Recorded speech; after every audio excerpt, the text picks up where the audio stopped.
Vintage LA Tenorio, gumawa ng impact si General sa kanyang playmaking. Showtime na naman si Japet sa lob pass ni LA. Stan Hardinger consistent pa rin naman sa pangbubuli sa depensa ng Bolts. At nakabawi naman na si Scottie Thompson, nag-take over ang former MVP.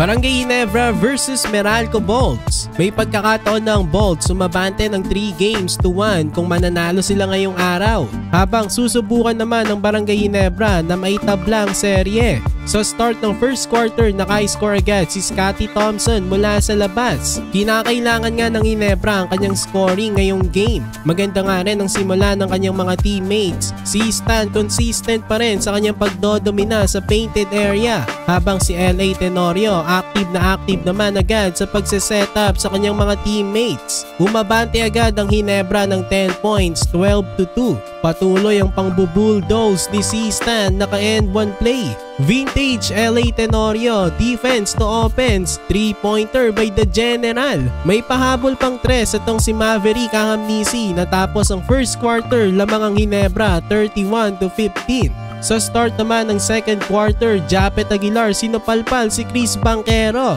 Tapos pinaingay niya pa ang Ginebra fans sa kanyang slam dunk na mula sa lob pass sa kanya ni LA Tenorio. Patuloy pa nga rin ang paggawa ng impact ng veteran na si LA sa kanyang playmaking. Lamang na ang Ginebra ng 17 points, 41-24. Pero gumawa ng 6 straight points ang Meralco at naibaba nila sa 11 points ang lead ng Ginebra. Kaya lang dahil sa impact ni LA Tenorio na mayroon ng 7 points, 4 assists at 2 steals, naibalik ng Ginebra sa 15 points ang kanilang lead at the half, 47-32. Sa start naman ng second half, nakagawa ng 7-2 run ng Bolts at naibaba nga nila sa 10 points ang lead ng Gene Kings. Pero Stanley Pringle rumispond ng 3. Sinundan pa yan ni Scottie Thompson. Biglang init nga ang shooting ng Ginebra from beyond the arc. Nag-take over pa si Scottie Thompson down the stretch. Another 3-pointer by Scottie at naka-buzzer beater pa ang former MVP.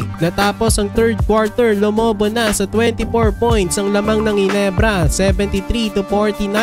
Sa start naman ng fourth quarter, patuloy pa rin ang pangangain ni Japet Aguilar sa loob. Ginagawa pang asintahan si Raymond Almasan.